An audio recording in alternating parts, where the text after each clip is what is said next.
കഥ പറഞ്ഞപ്പോൾ എനിക്ക് ഇഷ്ടപ്പെട്ടു. കാരണം ഭയങ്കര ക്യാച്ചായിട്ടുള്ളൊരു കഥയായിരുന്നു. സാധാരണ നേരത്തെ പറഞ്ഞത് സാധാരണ കുടുംബത്തിൽ നടക്കാത്ത ഒരു കാര്യം നടക്കുന്ന ഒരു സിനിമയാണ്. ഒരു ഫീൽ ഗുഡ് സിനിമ, നമുക്ക് കണ്ടിരിക്കാൻ പറ്റുന്ന ഇഷ്ടപ്പെടുന്ന ഒരു കുഞ്ഞു സിനിമയാണ്. ഈ മാലാഖയ്ക്ക് മച്ചാനിൽ ഉണ്ടാകുന്ന സ്വാധീനവും തിരിച്ചും മച്ചാന് ഈ മാലാഖ കാരണം ഉണ്ടാകുന്ന പ്രശ്നങ്ങളുമാണ് ഇതിന്റെ ഒരു ഇത്. മുന്നേ ചെയ്തിട്ടുള്ള സിനിമയിലൊക്കെ കല്യാണം വരെ എത്തിയിട്ടുണ്ട്, പക്ഷെ ഭാര്യയായിട്ട് ആദ്യമായിട്ടാണ് ഭാര്യയായിട്ട് അഭിനയിക്കുന്നത്. ഇഷ്ടം തോന്നുന്ന ഒരു സംഗീതമാണ് അദ്ദേഹം. മാത്രമല്ല സുഷിൻ ശ്യാമിനെ വരെ പഠിപ്പിച്ചിട്ടുണ്ട്. ഇതില് സുഷിൻ ശ്യാമിനെ കൊണ്ടുവരെ പഠിപ്പിച്ചു.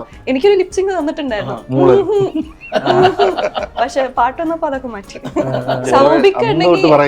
എനിക്ക് ഭയങ്കര സന്തോഷമാണ്, കാരണം ഡെയിലി ഫുഡാ. അച്ഛൻ്റെ മാലാഖയോട് വരുമ്പോ രണ്ടിഷ്ടമാണ്, കാരണം ഒന്ന് അഭിനയിക്കുകയും ചെയ്യാം, ഒന്ന് ഫുഡും കഴിക്കാം. വൈകുന്നേരം നല്ല ഫുഡ് തരും. അത് വന്നവരിക്കുന്ന കുറച്ച് നേരത്തെ ഇറങ്ങും, അത് കഴിക്കുകയും ചെയ്യുന്നുണ്ട്. ഇവർക്ക് വാങ്ങിച്ചു വന്നിട്ട്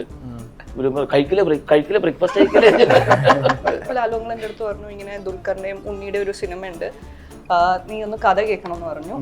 പക്ഷെ ആ സമയത്ത് എനിക്ക് ബോർഡ്സിന്റെ എക്സാം ആയിരുന്നു. അപ്പൊ എൻ്റെ അടുത്ത് പറഞ്ഞു, എന്നാ കുഴപ്പമില്ല, വേറെ ആരെങ്കിലും വെച്ച് ഞാൻ ചെയ്തോളാം. മാറ്റില്ല, ഞാൻ അങ്ങനെ പ്രാർത്ഥന, ഈശ്വര ഈ സിനിമ ഒന്ന് തള്ളിപ്പോളെ. എനിക്കൊന്ന് മലയാളി ഓഡിയൻസ് ഭയങ്കര സെൻസിബിൾ ആണ് ഇപ്പൊ. ഒരു ട്രെയിലർ വരുമ്പോ തന്നെ, അല്ലെങ്കിൽ കഥ അറിയാൻ പറ്റും. കഥ മാത്രമല്ല,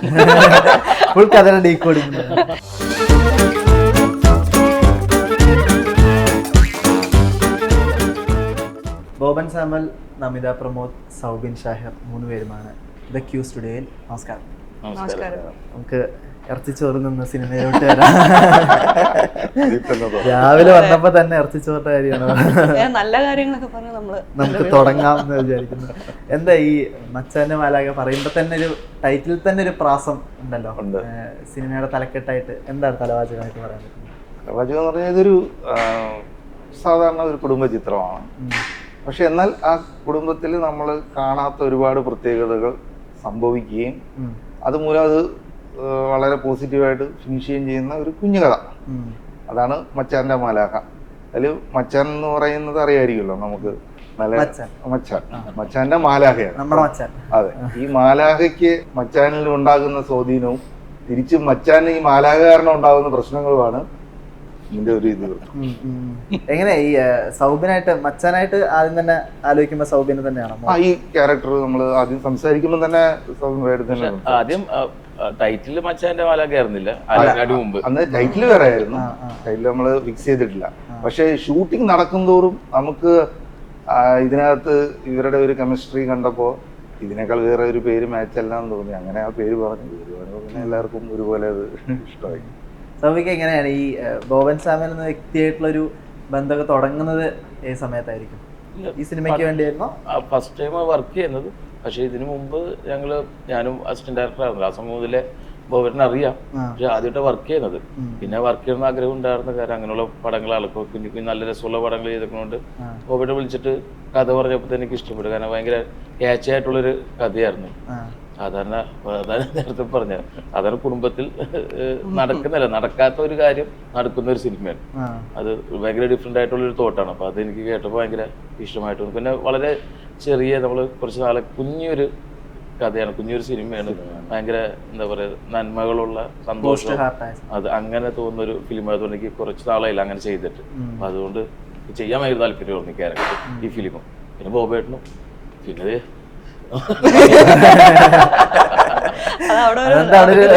ഒരു ഗ്യാപ്പ് ഉണ്ടല്ലോ, സെൻട്രലായി പോയിട്ട് ഇങ്ങനെ കാണാം. എന്താണ് പറയുന്നത് നമിത?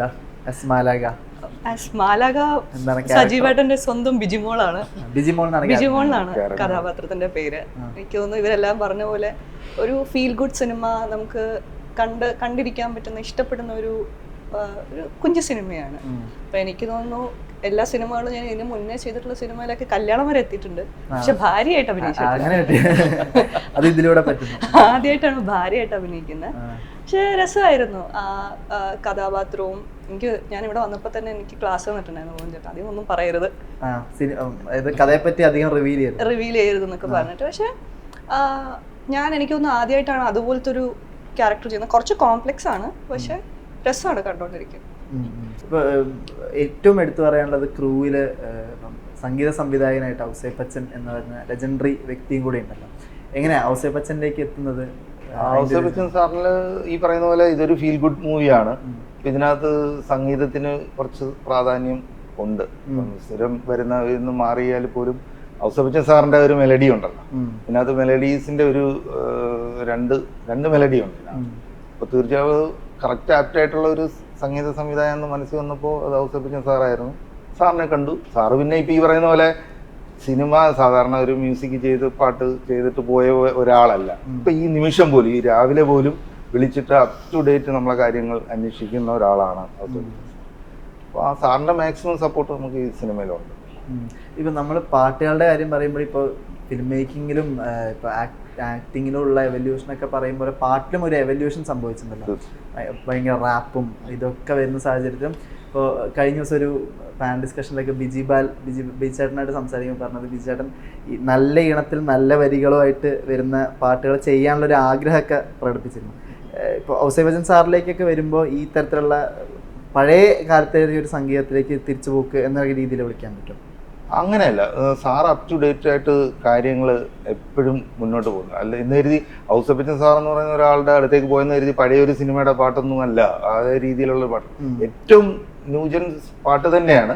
പക്ഷെ അതിന് കിട്ടുന്ന ഒരു ഇമ്പം ഉണ്ടല്ലോ, ആ ഒരു പാട്ടിന് കിട്ടുന്ന നമുക്ക് ഇഷ്ടം തോന്നുന്ന ഒരു സംഗീതമാണ് അദ്ദേഹം.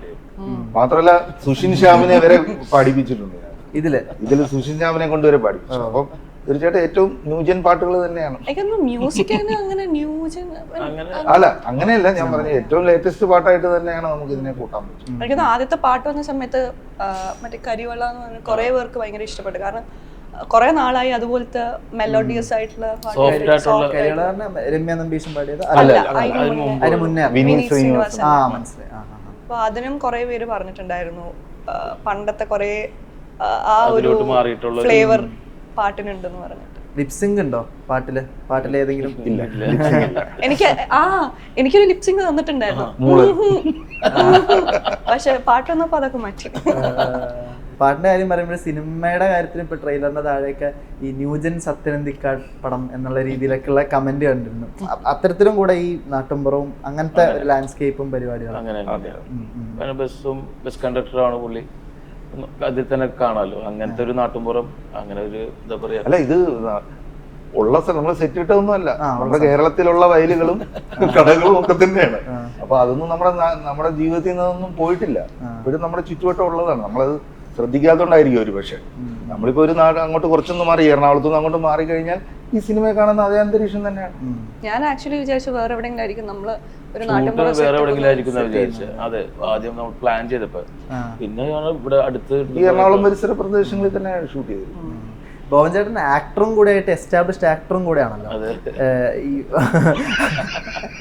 ആക്ടറിനെ ഫീഡ് ചെയ്യുന്ന സമയത്ത് അഭിനയിപ്പിച്ച് നിങ്ങൾക്ക് എങ്ങനെയായിരുന്നു? അഭിനയിപ്പിച്ച് കാണിച്ചു തരുമോ? ഇവർക്കൊക്കെ നമ്മൾ അഭിനയിച്ച് കാണുന്ന നല്ല കാര്യമുണ്ട്. എന്നാലും ചില സമയത്തൊക്കെ കാര്യങ്ങൾ പറയുമായിരുന്നു. കാരണം അത് കുറച്ചും കൂടി നന്നാക്കി ചെയ്യാൻ എന്നെ പോലെ അഭിനയിക്കും.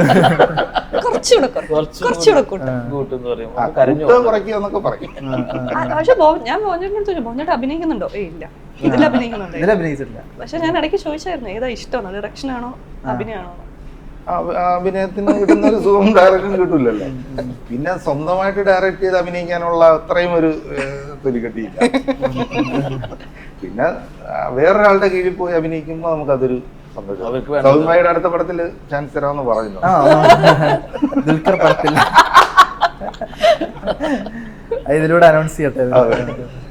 നമിതയ്ക്ക് എങ്ങനെ ഇതുവരെ ബോബൻ ചേട്ടൻ ഇനീഷ്യൽ ഫീഡൊക്കെ എന്തായിരുന്നു? ബോബൻ ചേട്ടൻ ആക്ച്വലി എനിക്ക് നേരത്തെ പരിചയമുണ്ട്, നമ്മൾ വർക്ക് ചെയ്തിട്ടുണ്ട്. അപ്പോ ഇതില് വന്നപ്പോ ഇങ്ങനെ ഒരു കഥ നറേറ്റ് ചെയ്യണം എന്ന് പറഞ്ഞു. ബോബൻ ചേട്ടൻ വന്നു, നറേറ്റ് ചെയ്തു, കഥ പറഞ്ഞു, എനിക്ക് ഇഷ്ടമായി. അങ്ങനെയാണ് സിനിമ. അപ്പൊ എനിക്ക് കൺഫ്യൂഷൻ ഉണ്ടായിരുന്നു, കാരണം ഞാൻ വേറൊരു സിനിമയും കൂടെ കമ്മിറ്റ് ചെയ്തിട്ടുണ്ടായിരുന്നു ആ സമയത്ത്.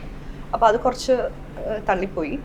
അപ്പോൾ പക്ഷെ എനിക്ക് രണ്ടും മിസ് ചെയ്യാൻ ഒട്ടും താല്പര്യമില്ലായിരുന്നു. അങ്ങനെയാണ് ഞാൻ ഇത് ചെയ്യാന്ന് പറഞ്ഞത്. ബോബൻ ചേട്ടൻ ഈ ഇപ്പോൾ ഇനീഷ്യൽ ഐഡിയ എന്ന് പറയുന്നത് ഭയങ്കര എക്സൈറ്റിംഗ് പരിപാടിയുണ്ട്. ഇപ്പോൾ റോമൻസിൻ്റെ ഒക്കെ ഇനീഷ്യൽ ഐഡിയ എന്ന് ആലോചിക്കുമ്പോൾ തന്നെ ഓക്കെ ഈ പള്ളിയച്ഛൻ ഇങ്ങനെ ഒരു ലാൻഡ്സ്കേപ്പിലോട്ട് വരുന്നു, ആ ഒരു സെറ്റിംഗ് തന്നെ ഭയങ്കര എക്സൈറ്റ്മെൻ്റ് ആണ്. അപ്പോൾ ഈ പർട്ടിക്കുലർ സിനിമയിലേക്ക് വരുമ്പോൾ ഈ ഇനീഷ്യൽ ഐഡിയയിൽ എന്താണ് എക്സൈറ്റ്മെൻറ്റ് പോയിന്റ്? അല്ല, ഞാൻ പറഞ്ഞ ആ പോയിന്റ് നമുക്ക് ഇതിനകത്ത് പറയാൻ പറ്റാത്തൊരു പോയിന്റാണ്. അതായത് ഒരു കുടുംബത്തിൽ സാധാരണ നടക്കാത്ത ഒരു സംഭവം ഈ കുടുംബത്തിൽ നടക്കും, ഇവരുടെ ലൈഫിൽ നടക്കും. അതിനെ ഇവർ ഇങ്ങനെ തരണം ചെയ്യുന്നു എന്നുള്ളതാണ് ഇതിന്റെ ഒരു ആ ഒരു പോയിന്റ് എനിക്ക് ഈ കഥയിൽ ഇഷ്ടപ്പെട്ടു. ചെറിയൊരു മൈന്യൂട്ട് കാര്യമാണ്, പക്ഷെ അത് വെച്ച് പിന്നെ കുറെ പ്രശ്നങ്ങൾ ഉണ്ടായിട്ട് അത് സോൾവ് ആക്കുന്ന കാര്യമാണ്. രസമുള്ള ഒരു ട്രാവലിംഗ് ആണത്.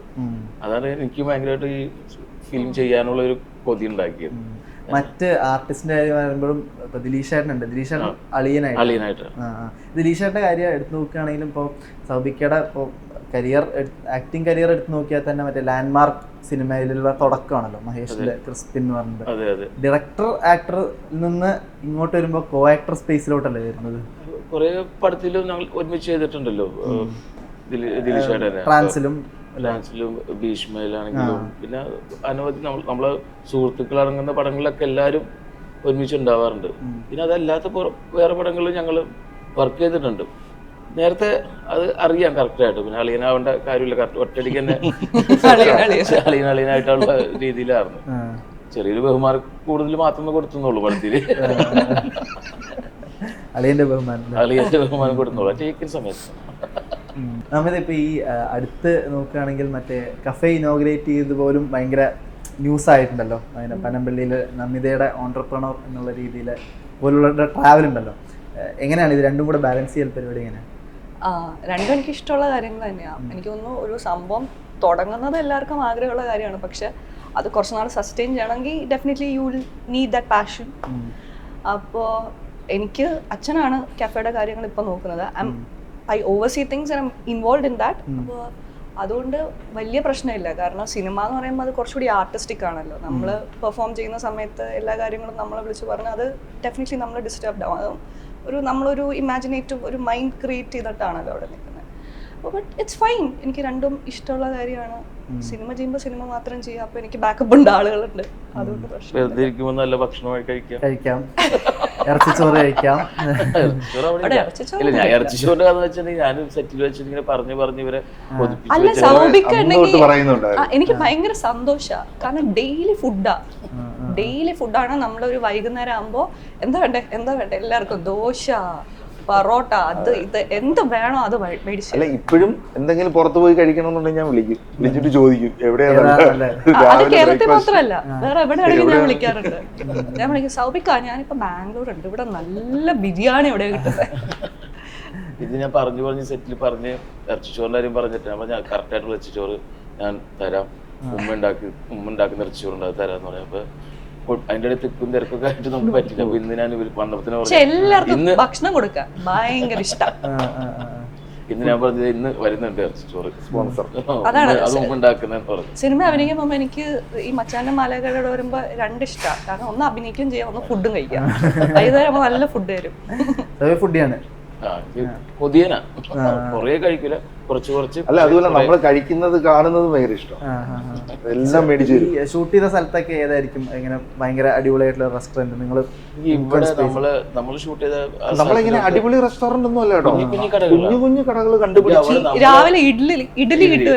അത് ഭയങ്കര ഒരു രക്ഷയില്ലാത്ത നമ്മളെ ലൊക്കേഷൻ അമ്പലത്തിന്റെ അവിടെ ചെറിയൊരു അമ്പലത്തെ സൈഡിൽ കുഞ്ഞൊരു കടയുണ്ട്. അവിടുത്തെ രാവിലത്തെ ഇഡ്ഡലി മറ്റേ സോഫ്റ്റ് ഇഡ്ഡലി. പിന്നെ ഞാനത് വന്നവരിക്കും കുറച്ച് നേരത്തെ ഇറങ്ങും, അത് കഴിക്കുകയും ചെയ്യുന്നുണ്ട്. ഇവർക്ക് വാങ്ങിച്ചു വന്നിട്ട് കഴിക്കില്ല ബ്രേക്ക്ഫാസ്റ്റ് കഴിക്കില്ല, നേരെ പോയിട്ട് ഇവർക്ക് കൊടുക്കും. നമ്മളിപ്പോ ഈ മഹേഷിന്റെ കാര്യമൊക്കെ പറയുമ്പോൾ ഈ ലാൻഡ്മാർക്ക് സിനിമകളുടെ കാര്യമാണ് പറയുന്നത്. നമിതയുടെ കരിയർ എടുത്ത് നോക്കിയാൽ തന്നെ ഇപ്പൊ ഈ വിക്രമാദിത്യൻ എന്ന് പറഞ്ഞൊരു സിനിമയും ഇപ്പൊ ലാൽ ജോസ് എന്ന് പറഞ്ഞൊരു വ്യക്തിയും തരുന്ന ഒരു സിഗ്നിഫിക്കൻസ് ഉണ്ടല്ലോ, ലാൻഡ്മാർക്ക് സ്വഭാവം ഉണ്ടല്ലോ. ഇപ്പോൾ ഏതൊരു സിവിൽ സർവീസ് എക്സാം കഴിഞ്ഞാലും ഇപ്പോൾ മറ്റേ ദുൽഖർ മറ്റേ ആ റൈഡിന്റെ കാര്യം സ്റ്റാറ്റസിലും സ്റ്റോറിയിലൊക്കെ. വിക്രമാദിത്യൻ സിനിമ പർട്ടിക്കുലർലി ആ സിനിമയും സംവിധായകൻ ഏത് രീതിയിലാണ് കരിയർ നോക്കുന്നത്? ലാലു അങ്കിൾ ആക്ച്വലി എനിക്ക് ഫാമിലി പോലെയാണ്. Lalu uncle is not just a director for me. ഇപ്പോൾ എനിക്കൊരു ഭയങ്കര ഫാദർലി ഫിഗർ ആയിട്ടുള്ള ഒരാളാണ്. ഞാൻ എപ്പോഴും വിളിക്കുന്ന ആളാണ്. എൻ്റെ ലൈഫിൽ അത്രയും സ്വാതന്ത്ര്യമുള്ള ആളാണ്. അപ്പോൾ പുള്ളിപ്പുലികളും മാട്ടുംകുട്ടിയും കഴിഞ്ഞിട്ടായിരുന്നു വിക്രമാദിത്യൻ ചെയ്തത്. അപ്പോൾ അത് ചെയ്ത് കഴിഞ്ഞപ്പോൾ ലാലു അങ്കിൾ എൻ്റെ അടുത്ത് പറഞ്ഞു, ഇങ്ങനെ ദുൽഖറിൻ്റെയും ഉണ്ണിയുടെ ഒരു സിനിമ ഉണ്ട്, നീ ഒന്ന് കഥ കേൾക്കണം എന്ന് പറഞ്ഞു. പക്ഷെ ആ സമയത്ത് എനിക്ക് ബോർഡ്സിൻ്റെ എക്സാം ആയിരുന്നു. അപ്പോൾ എൻ്റെ അടുത്ത് പറഞ്ഞു എന്നാ കുഴപ്പമില്ല വേറെ ആരെങ്കിലും വെച്ച് ഞാൻ ചെയ്തോളാം. ഞാൻ പറഞ്ഞു മാറ്റില്ല ഞാൻ അങ്ങനെ പ്രാർത്ഥനയായിരുന്നു, ഈശ്വര ഈ സിനിമ ഒന്ന് തള്ളിപ്പോളെ. അങ്ങനെ സിനിമ കുറച്ച് മാസം തള്ളിപ്പോയി. പരീക്ഷ തള്ളിപ്പോണെന്ന് പറഞ്ഞു. അങ്ങനെ ചെയ്തായിരുന്നു വിക്രമാദിത്യ. എനിക്കൊന്നും ഇപ്പോഴും ആളുകൾക്ക് ഭയങ്കര ഇഷ്ടമാണ്. ചേട്ടൻ ഈ സിനിമയുടെ യാത്ര നോക്കുകയാണെങ്കിൽ തന്നെ ഇപ്പോൾ ഈ ഇയർലി വൈസ് ഇപ്പോൾ ഈ ഇതിൻ്റെ എഴുത്ത് പരിപാടികൾ നോക്കുന്നുണ്ടല്ലോ, ഏത് സിനിമയുടെ കഴിഞ്ഞ സമയത്തായിരിക്കും ഇതിൻ്റെ ഒരു ഫസ്റ്റ് തോട്ടായി കിട്ടുന്നത്? മീൻസ് കുറേ കാലം ആയിട്ടുണ്ടോ ഈ സിനിമ? ഇത് ആക്ച്വലി ഇത് നമ്മുടെ ജക്സൺ ആന്റണി പുള്ളിയുടെ സബ്ജക്റ്റാണ്. പുള്ളി എൻ്റെ അടുത്ത് ഈ സബ്ജക്റ്റ് പറയുകയും സബ്ജക്റ്റ് കേട്ടാ, പക്ഷെ അതിനകത്ത് കുറേ മൊത്തത്തിൽ അത് ഫിനിഷ് ആയിട്ടില്ലായിരുന്നു. പിന്നെ അതിന് ശേഷം ആ സബ്ജക്റ്റിൽ ഇരുന്നിട്ടാണ് അതൊന്ന് കംപ്ലീറ്റ് ചെയ്തത്. പക്ഷെ പ്രോസസ്സ് എന്ന് പറയുന്നത് നമ്മളിപ്പം ശരിക്കും ഞാൻ നല്ല ഗ്യാപ്പിന് ശേഷമാണ് ഒരു പടത്തിലേക്ക് വന്നത്. അതുകൊണ്ട് ഇതിനു വേണ്ടി തന്നെ അങ്ങ് ഇരിക്കുമായിരുന്നു. ഈ ഇവരുടെ കോമ്പിനേഷൻ എന്ന് പറയുമ്പോഴും ഒരു വിയർഡ് കോമ്പിനേഷൻ ആണ്. നമ്മൾ ഈ അധികം തോട്ടിൽ പോവാത്തൊരു കോമ്പിനേഷൻ ആ രീതിയിൽ ഞാൻ കണ്ട കോമ്പിനേഷൻ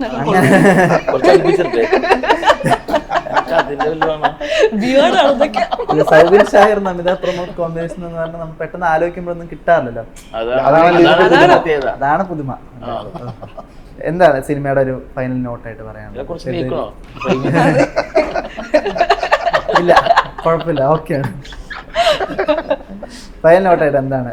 ഫെബ്രുവരി 27 സിനിമ തിയേറ്ററിലേക്ക് വരുന്നു. എന്താണ് സിനിമയെ പറ്റി പറയാനുള്ളത് ഫൈനൽ നോട്ടായിട്ട്? ഡയറക്ടറിന്റെ തന്നെ കാര്യം ഞാൻ പറഞ്ഞില്ല, ഇതൊരു ചെറിയൊരു കുടുംബകഥയാണ്. എല്ലാതരം പ്രേക്ഷകർക്കും ഇഷ്ടപ്പെടുന്ന, നമുക്ക് ധൈര്യമായിട്ട് വന്ന് തിയേറ്ററിൽ എൻജോയ് ചെയ്യാൻ പറ്റുന്ന ഒരു സിനിമ. തമാശയുണ്ട്, കുടുംബപരമായിട്ടുള്ള നമുക്ക് ഫാമിലി ഡ്രാമയാണ്, ഒരു മെസ്സേജും ഉണ്ട്, സങ്കടങ്ങളുണ്ട്. നമ്മുടെ ജീവിതത്തിൽ സംഭവിക്കുന്നതും സംഭവിച്ചുകൊണ്ടിരിക്കുന്നതും ഒക്കെയുള്ള സംഭവങ്ങളാണ് ഇതിനകത്തുള്ളത്.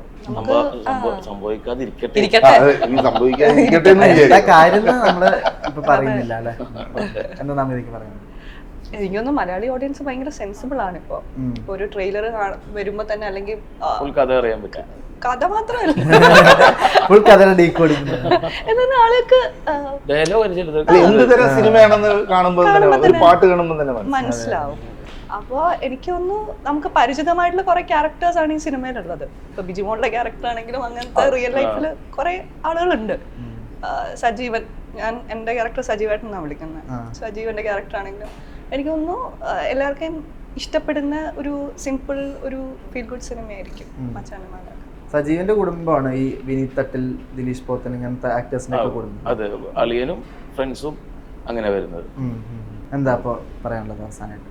ഇത് തന്നെ എനിക്ക് ശരിക്കും നല്ല എന്താ പറയാ, കുറച്ച് മാലാക സുഖമുള്ള